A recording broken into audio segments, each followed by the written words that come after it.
Qala al-musannifu rahimahullah ta'ala nafa'ana Allahu bihi wa bi'ulumihi wa amaddana bi asrarihi wa a'ada alaina min barakatihi amin ila an qala faslun fima yukhriju minal islam.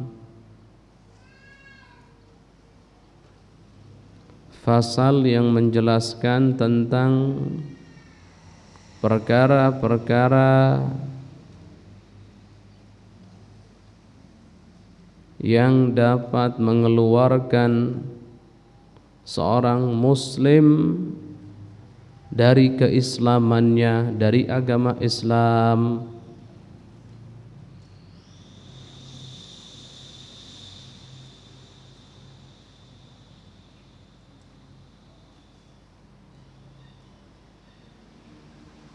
Jadi yang akan kita bahas adalah perkara yang dapat mengeluarkan seorang muslim dari Islam.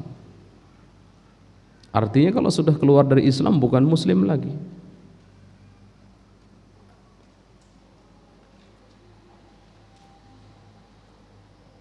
Dan keluar dari Islam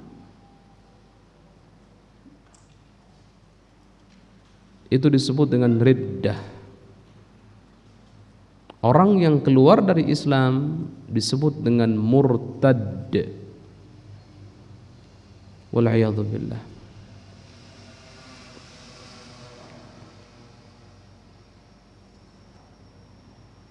Jadi yang akan kita bahas adalah perkara yang menyebabkan seseorang menjadi murtad.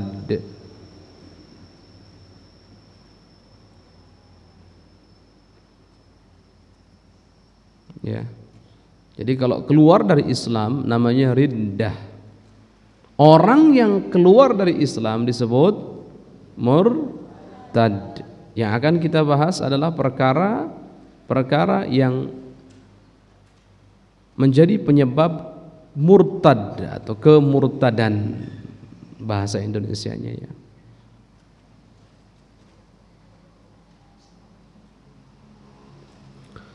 Sebelum kita baca teksnya, ada maklumat atau wawasan tentang perkara riddah atau kemurtadan ini yang perlu kita ketahui.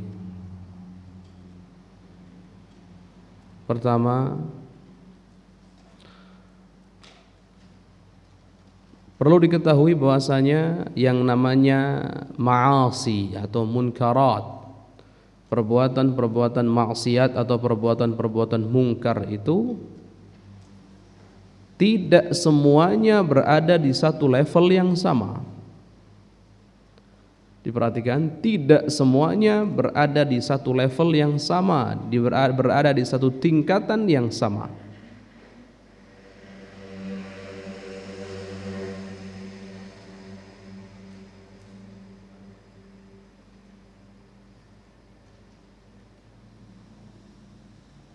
Memandang sesuatu yang haram maksiat,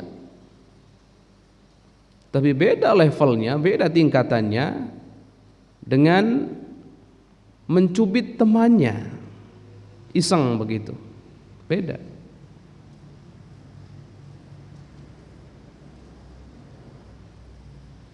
Beda juga levelnya nanti dengan minum minuman keras. Beda juga nanti level tingkatannya dengan yang namanya membunuh dan berzina dan seterusnya. Padahal semua itu adalah kemaksiatan.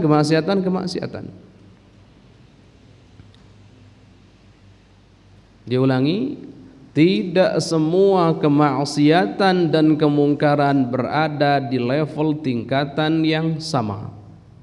Sehingga para ulama membagi yang namanya kemaksiatan atau munkarat, maasi atau munkarat itu menjadi dua macam, dua bagian. Yang pertama adalah kabair. Yang kedua adalah saghair.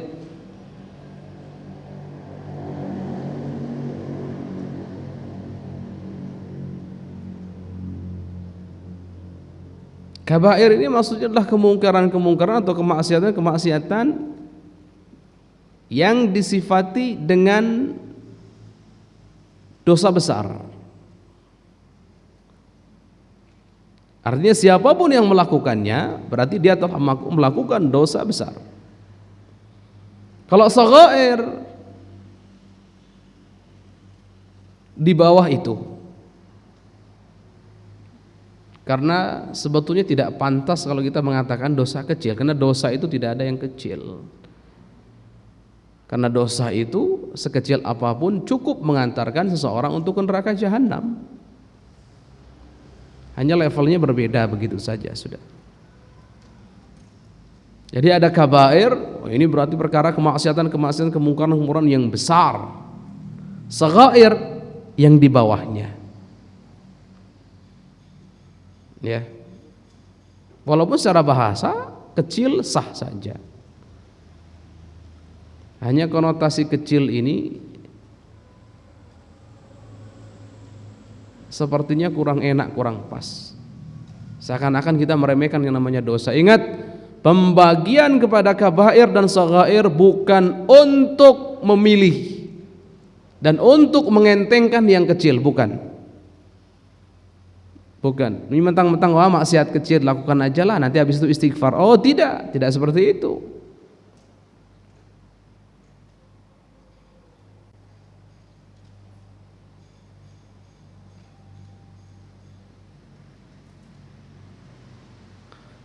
Oleh karena itu Imam Abul Qasim Al-Junaidi beliau mengatakan satu statement, satu perumpamaan atau pernyataan yang sangat indah dan layak untuk kita pegang. Apa itu? Jika kamu bermaksiat, jangan lihat maksiat itu dosa kecil atau dosa besarnya. Atau jangan lihat dosa kecil ini ya, bukan gitu. Tapi lihatlah oleh kalian siapa yang kalian maksiati. Melakukan dosa besar yang dimaksiati adalah Allah. Melakukan dosa kecil juga yang dimaksiati, yang dilanggar adalah Allah juga. Bahasa kitanya ngelunjak sama Allah.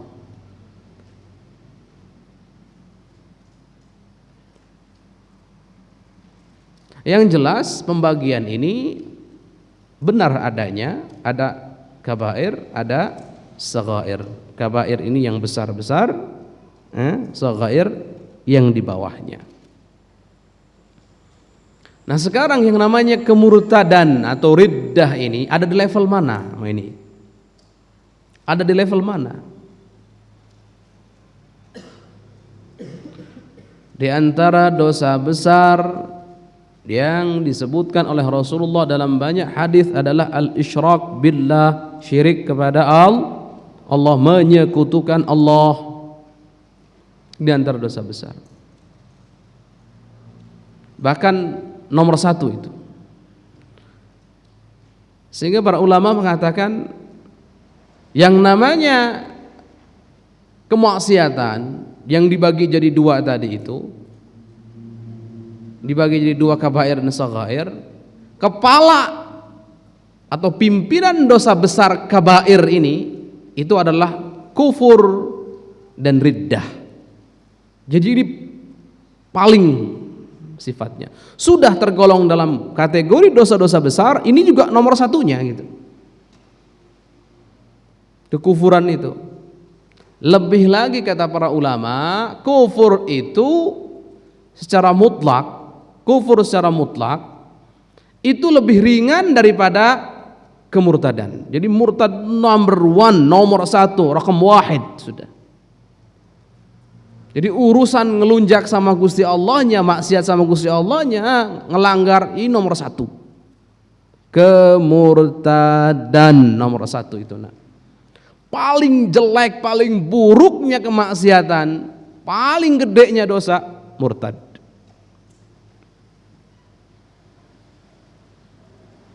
Bahkan levelnya orang yang tidak pernah masuk Islam sama sekali, dia dalam keadaan kafir, kemudian dengan orang yang sudah pernah masuk Islam dan keluar atau murtad, itu lebih buruk, lebih jelek yang murtad ini. Nah, jadi kalau ada dosa apa yang paling gede, ya murtad. Yang paling buruk ya murtad itu tadi, nak. Paling mengerikan, paling dibenci ya murtad itu. Paling dibenci. Oleh karenanya, untuk urusan riddah dan murtadin ini ada hukum-hukum khusus yang hanya nempel kepada riddah dan murtadin, nggak ke yang lain, kepada kekafiran-kekafiran yang lain tidak. Di antaranya apa? Yang kita pelajari dalam sejarah bahwasanya Sayyidina Abu Bakar Siddiq pernah memerangi golongan kaum yang murtad, keluar dari Islam. Para ulama mengatakan memerangi, lihat salah satu hukumnya ini, nah, memerangi golongan kaum yang murtad itu lebih diutamakan daripada memerangi orang kafir harbi. Lihat, ada orang kafir memerangi kita, kemudian ada juga kelompok orang-orang yang murtad. Mana yang diutamakan dalam memerangi orang-orang yang murtad? Yang diutamakan dalam diperangi, perkara harus kita perangi. Dan ini yang dikatakan Imam Nawawi ketika mengomentari tragedi atau kejadian yang pernah terjadi saat itu Sayyidina Abu Bakar Siddiq memerangi satu golongan atau satu kaum yang murtad. Apa kata Imam Nawawi? Karena kemurtadan itu lebih besar, lebih jelek daripada sekedar kekufuran biasa. Kenapa? Juga beliau menambahkan karena memang diantaranya orang-orang yang murtad itu sudah faham tentang Islam. Artinya kalau mereka ini mengubrak-abrik, orang-orang murtad mengubrak-abrik Islam, mudah bagi mereka.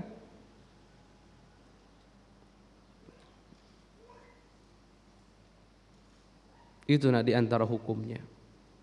Ini perbedaan hukumnya.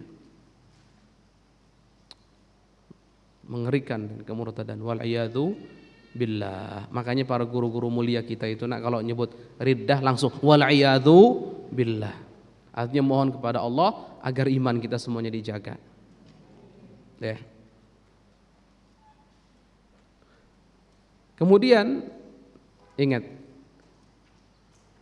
karena yang namanya kemurtadan ini adalah kemungkaran yang paling munkar, kemaksiatan yang paling besar, maka hukum mengingkarinya juga adalah wajib, bahkan bukan di antara yang paling wajib untuk diingkari adalah kemurtadan. Oh, lihat, kita kan tahu kaidahnya, inkarul munkar wajib, mengingkari satu kemungkaran hukumnya wajib. Dan kemungkaran ini ada derajatnya, ada levelnya, ada tingkatannya. Dan yang paling tinggi adalah kemurtadan. Kalau mengingkari kemaksiatan atau kemungkaran biasa saja wajib, apalagi mengingkari rajanya kemaksiatan dan kemungkaran, maka lebih wajib lagi. Lihat. Oleh karenanya dalam hal, lihat, memberantas kemungkaran, merubah kemungkaran menjadi ma'ruf itu para ulama punya kaidah.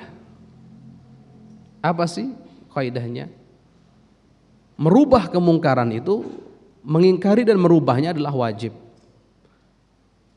Tapi kadang tidak harus dilakukan. Jika dengan catatan, jika ketika upaya untuk merubah kemungkaran tersebut diyakini atau diduga kuat akan menimbulkan kemungkaran yang lebih besar. Contoh, ada sekelompok orang lagi santai ngeplay minum minuman keras, naudzubillahi min dzalik, lagi nyekek botol, nak. Jadi ada profesi orang sukanya nyekek, ya itu nyekek botol itu, peminum minuman keras itu. Lagi asik-asiknya, kemudian kalian lihat. Nah, kalian ingat kaidahnya. Mengingkari kemungkaran adalah wajib. Kemudian kalian dengar hadisnya, man ra'a minkum munkaran falyughayyirhu biyadihi. Barang siapa yang melihat kemungkaran maka hendaklah merubah kemungkaran tersebut dengan tangannya. Fa illam yastati' fa bilisanihi, kalau tidak mampu maka dengan lisannya. Fa illam yastati' fa bi qalbihi wa dzalika adhaful iman. Kalau enggak mampu juga maka wajib dengan hatinya. Dan itulah selemah-lemahnya iman. Kalian dengar hadis ini, wah, kaidahnya pokoknya kemungkaran wajib diingkari. Ini orang lagi minum-minum keras, pokoknya mau saya datangi. Masya Allah. Mau langsung saya obrak-abrik, saya berantas semuanya. Niatnya bagus, cuman niat bagus, niat baik tidak cukup. Harus dengan cara yang baik. Cara yang baik itu butuh ilmu. Nah, betul, ingkari oleh hati kalian hukumnya wajib. Tapi untuk urusan lisan dengan tangan hati-hati. Jika seandainya usaha untuk merubah kemungkaran yang kalian lihat, contohnya orang minum khamr tadi itu, minum minuman keras, kalian yakini begini, wah kalau saya datangi, kemudian saya cegah, kemudian saya larang, baik dengan tangan atau dengan lisan saja, ini saya yakin mereka akan bunuh saya. Jadi bagaimana kalau sudah begitu? Kalau kalian yakin yang terjadi adalah kemungkaran yang lebih besar, ini akan terjadi kemungkaran yang lebih besar, apa itu? Pembunuhan. Sudah mereka minum minuman keras, dosanya gede, kemudian akan melakukan pembunuhan lebih gede lagi nanti.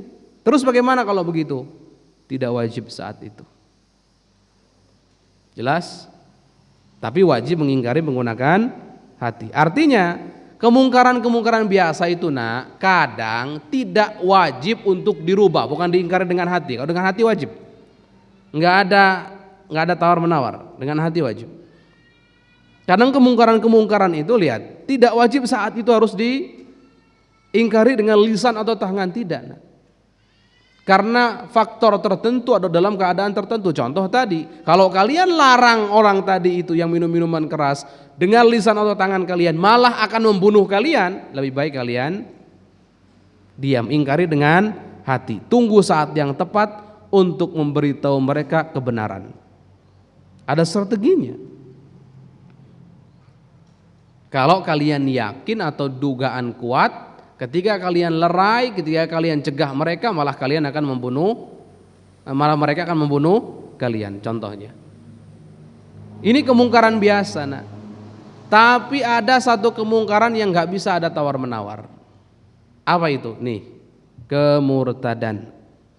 Sekarang kalau kemurtadan wajib kan tadi, paling wajib untuk diingkari, wajib untuk dicegah.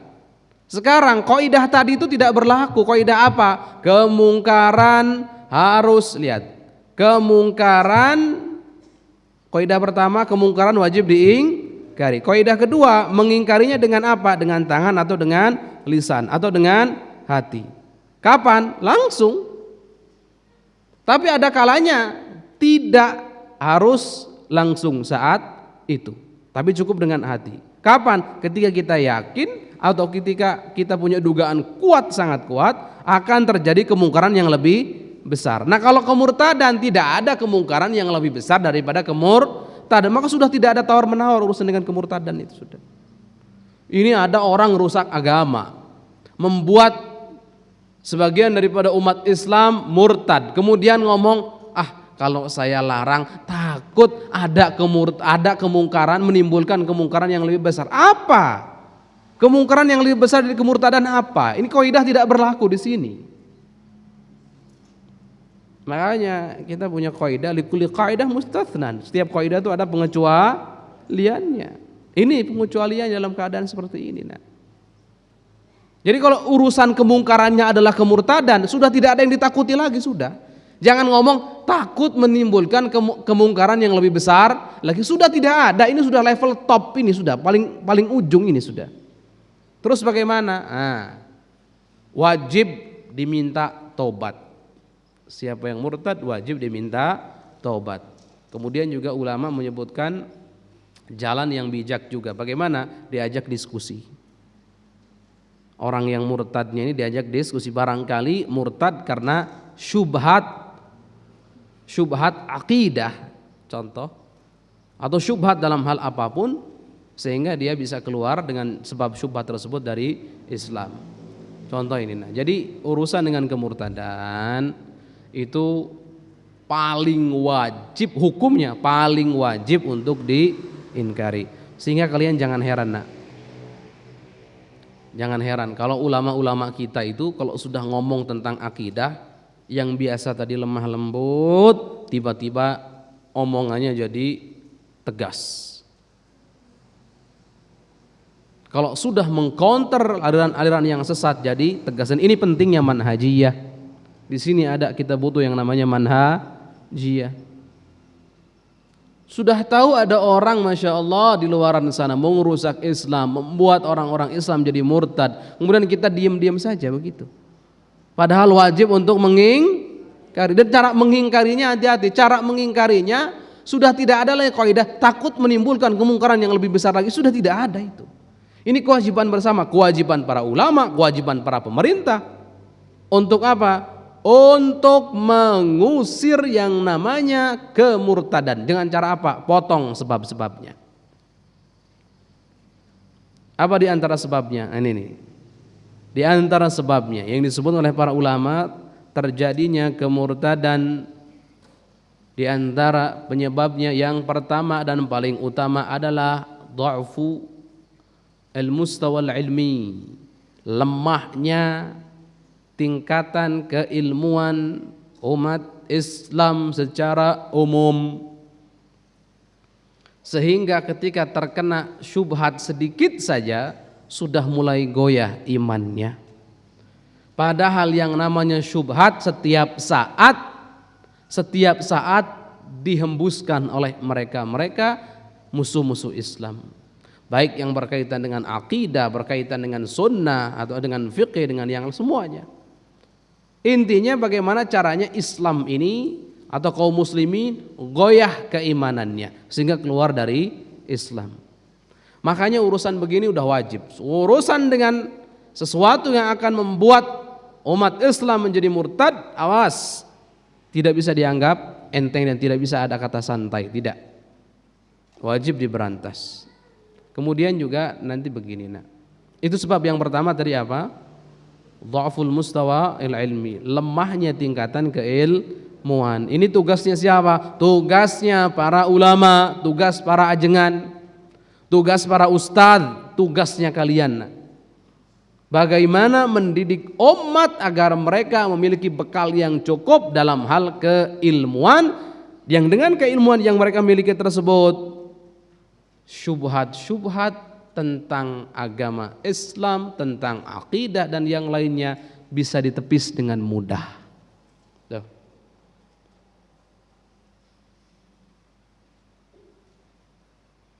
Makanya ada ilmu itu, ada yang dalam Islam ada yang namanya ilmu fardu ain.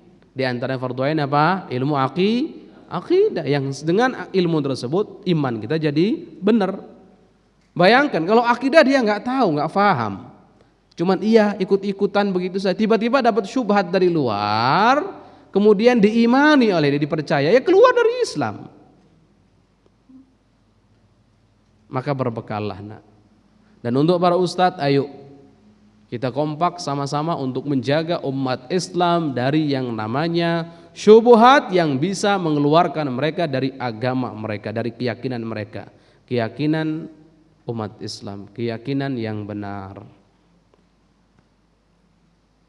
Dan ini paling wajib ini. Hukumnya bukan hanya sekedar wajib, tapi paling wajib sudah. Aujabul wajib, paling wajib hukumnya. Kemudian sebab yang kedua kita selesaikan. Sebab yang kedua, ini banyak sebabnya, cuman kita sebutkan dua lah. Sebab yang kedua terjadinya kemurtadan adalah menyebarnya kelompok-kelompok ahli bid'ah menyebarnya kelompok-kelompok ahli bid'ah.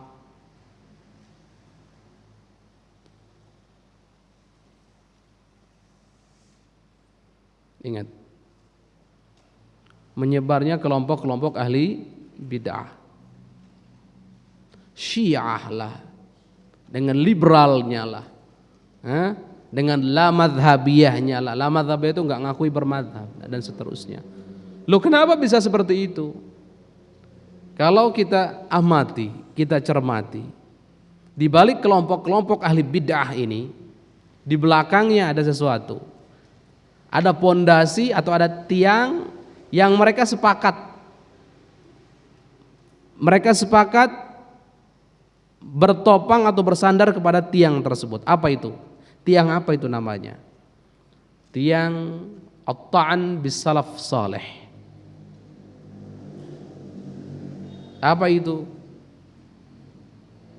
At-ta'an bis salaf saleh. At-ta'an bis salaf saleh itu maksudnya adalah salafus saleh, imam-imam mujtahid yang kita muliakan, kita kagumi, kita cintai, mereka kebalikannya. Mereka berusaha untuk menggambarkan kepada kita bagaimana salafus saleh, imam-imam mujtahid dan imam-imam yang lainnya ini adalah orang-orang yang penuh dengan kekurangan, penuh dengan aib dan seterusnya. Sehingga kepercayaan kita, keyakinan kita menjadi rontok dan gugur. Kalau sudah tidak percaya kepada salafus saleh, kepada imam-imam mujtahid, pada para ulama, lantas mau percaya kepada siapa lagi? Siapa yang mengirimkan atau siapa yang menukil agama kepada kita? Siapa yang membawa agama kepada kita sehingga kita kenal agama kalau bukan mereka? Kalau kita sudah tidak percaya kepada mereka, secara otomatis apa yang mereka nukil, apa yang mereka bawa, yaitu agama Islam yang sampai kepada kita saat ini pun tidak akan kita percayai. Sehingga para ulama mengatakan awas dalam hal la madhabiyah. La madhabiyah qantaratun ila la diniyah. Tidak bermadhab itu adalah jembatan untuk sampai kepada tidak beragama. Kenapa? Karena di belakang itu ada apa? Ada ketidakpercayaan, ketidakpuasan, ketidakkaguman, ketidakcintaan kepada siapa? Salafus saleh, imam-imam mujtahid. Ini dari sini dimulainya. Padahal ini ada jembatan yang mengantarkan kepada kemana? Mengantarkan kepada keluar dari Islam sepenuhnya. Awas, hati-hati. Hati-hati. Kelompok Syiah mereka menghantam sahabat, ta'an itu mengantemi sahabat. Pertanyaannya, yang bawa agama Islam, menyebarkan agama Islam, menukil agama Islam sampai kepada kita saat ini, kalau bukan perantara sahabatmu siapa lagi? Kemudian kalau kita sudah hilang kecintaan kepada sahabat, tidak percaya lagi pada sahabat, kemudian secara otomatis, lihat, ini istidlal mantiqi, secara otomatis akan apa? Akan tidak percaya kepada sesuatu yang dibawa oleh mereka.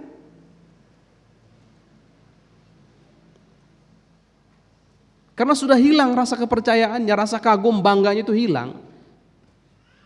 Kalian contoh begini, ada orang datang membawa kabar. Orang tersebut kalian tidak sukai, kalian tidak kagumi, kalian benci bahkan. Kira-kira omongannya mau didengar apa enggak? Didengar apa enggak omongannya? Enggak didengar. Begitu pula ini kelompok, caranya bagaimana? Ngantemi para sahabat.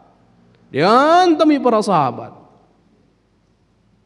Tentunya kelompok tertentu dari golongan mereka, tidak semuanya memang. Diantemi para sahabat, sehingga ini tujuannya kata guru-guru mulia untuk menjauhkan kita dari Rasulullah. Secara otomatis dari Islam. Terus kalau udah jauh sama Islam kemana? Jauh bisa keluar nanti. Ada liberal. Oh, semua agama sama, baik semuanya, masuk surga semuanya, Masya Allah. Kita dianggap ekstrim, kenapa? Karena mengklaim surga milik umat Islam saja. Tapi mereka lebih ekstrim lagi, kenapa? Seakan punya surga sehingga bagi-bagi surga untuk semuanya. Masya Allah. Ini apa ini? Ini akan mewariskan dalam hati kita apa, Nak? Tidak percaya lagi, tidak yakin lagi Islam agama yang benar. Itu juga sama benar. Ini juga sama. Jadi keluar itu boleh-boleh saja. Nanti begitu, naudzubillahi min dzalik.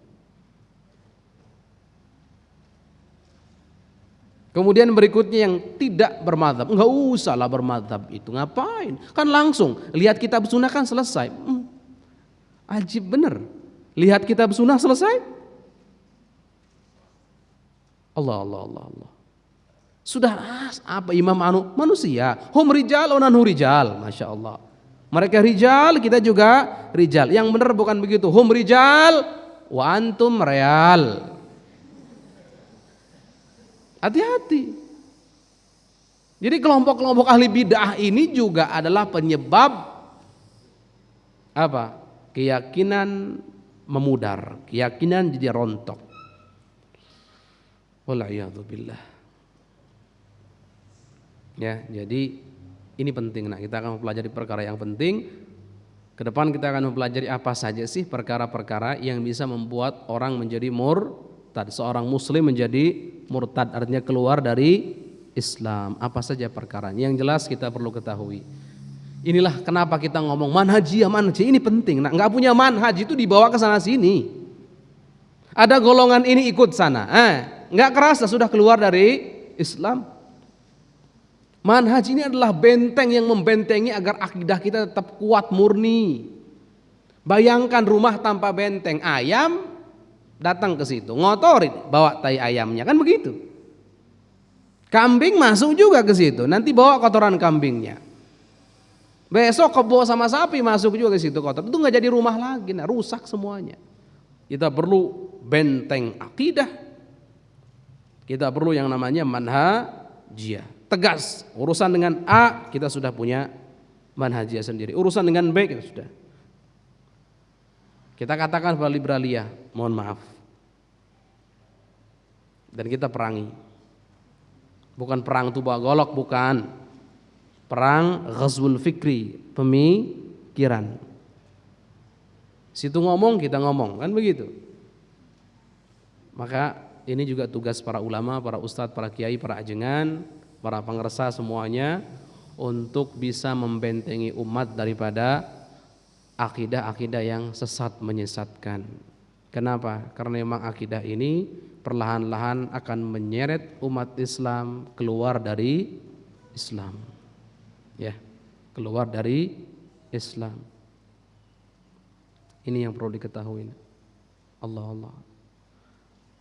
Maka bersyukur kepada Allah, kita semua bermanhajkan ahlu sunnah wal jamaah asy'ariyah, bermadhab sufiyah.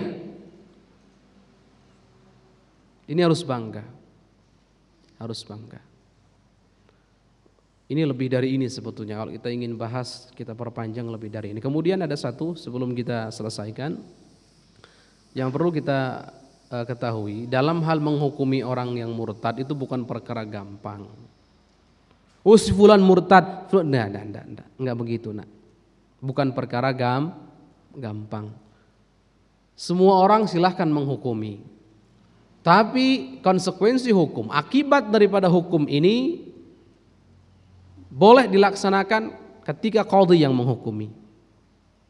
Orang yang murtad itu hartanya ditahan. Orang yang murtad itu kalau seandainya wafat dalam keadaan murtad, maka ingat, hina sekali, dihinakan betul.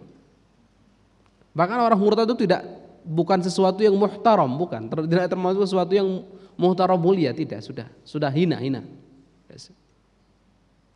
Murtad. Kemudian murtad ketika murtad kalau terang-terangan mengungkapkan kemurtadannya, kemudian diminta untuk tobat tidak tobat, maka akan dipenggal lehernya. Dipenggal lehernya ini ketika seorang qadhi menghukuminya dengan murtad, bukan seseorang dia murtad langsung dipenggal, tidak. Nah, ada prosesnya kalau untuk ini. Tarattubul athar ini ada prosesnya, ya. Insyaallah. Baik. Cukup insyaallah kita masuk pada kajian kitab Riyadhus Shalihin, wallahu a'lam bissawab.